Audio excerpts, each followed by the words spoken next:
When American revolutionaries established a new government based on the sovereignty of the people, it was truly a radical idea. The power of the nation was not entrusted to a monarchy, but to its citizens. Each generation since continues to debate and shape this bold experiment. The Smithsonian's exhibition, Voices and Votes: Democracy in America, explores questions sparked by that revolution. Who are the people? Whose voice will be heard? How do we spark participation? And what are the rights and responsibilities of citizens? In late 2019, the Smithsonian went into towns hosting the exhibition to further examine these questions with community members. Although their views are unique and may be different from our own, can we find commonalities and opportunities for conversation? Where do you see yourself in this evolving story of American democracy?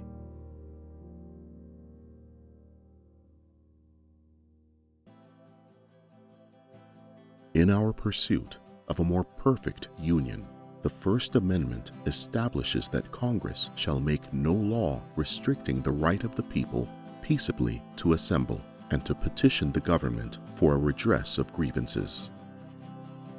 On the streets, through lobbying, speaking with representatives, creating art, and using the media of their times, Americans of every background embrace the revolutionary spirit of protest and speaking out. Everyone has a voice in our democracy through protest and petitioning. There can be many forms of petitioning: writing letters, collecting signatures, or simply speaking to representatives. Many people see their representatives as unapproachable, but for Christina from Florida, citizens have a responsibility to reach out. When I think about the word civic responsibility, what comes to mind is the John F. Kennedy quote, "Ask not what your country can do for you, ask what you can do for your country." And so to me, the number one thing is voting when I hear this quote comes to mind, and how it's our civic responsibility to voice our opinions, but also to participate in the political process because we can, and because we are able to, and given those freedoms and the right to voice our opinions. So if we're able to, we should, because we are one of the nations that allows its citizens to participate and to have an active role in our government, and that's something that should never be taken lightly. It's instrumental. It's why we have freedom, it's why we have independence and things like that. And so on top of voting, we should also talk to our representatives. I mean, going out to rallies, going to, like we have in Haines City, we have a pig roast whenever there's an election, and all the candidates are there, and you go around and just talk to them. One person speaking out for change can have an impact, especially on the local level. Commissioner Leo Longworth from Bartow, Florida, has seen the power of using your voice and protesting as both an activist and a politician. Some time ago, I learned that the government closest to the people is the government that works best.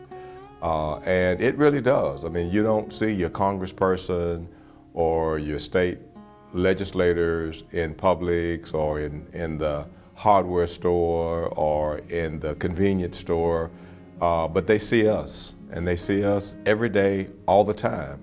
And that's not bad. That's a good thing, because I've been able to garner input from people, and it helps me to make better decisions. And I'll tell you something else too, something that impacted my life back in college.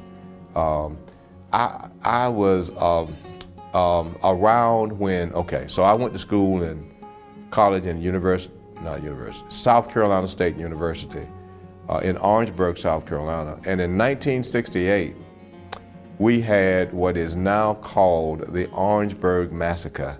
The Orangeburg Massacre was when we as students were trying to integrate a bowling alley, and we were trying to just have a better quality of life for the people in the city. And I wasn't directly involved all the time, but I was there, and 3 students were killed.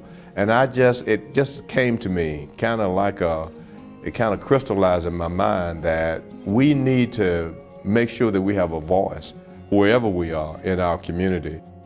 Protesting is not always in the streets. Sometimes works of art and performance can be catalysts of change. Dr. Tamika Sanders, an arts advocate, poet, and educator, knows this firsthand, participating in events of resistance and unity. As an artist, a lot of times I use words of importance, and I grew up using words as kind of the staple, my poetry and spoken word, as this platform for me to be able to get my story out, to make people listen that otherwise probably would not listen to a little brown girl from South Phoenix. They would just get dismissed.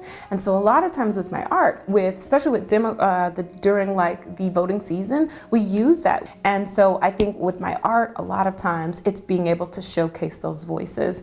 And again, the voices that can't vote right now, but the decisions we make today are gonna affect them. And so they should have a say and they should be heard so that hopefully they can influence the people who are voting, who are making, the decisions for them. And so that's how I use my art. It's a lot of poetry, it's theater, it's storytelling, but it's all coming from people and looking at everything you can think about: power dynamics, youth, looking at religion, sexual orientation, and right now it's going to be civic engagement and voices, mostly whose voice is being heard and whose voices are being left out. What do you think about protesting and petitioning? Tell a story important to you. Share your story with a friend. Search for other Voices and Votes programs in your community, or talk back to the Smithsonian by visiting museumonmainstreet.org and let us hear your story.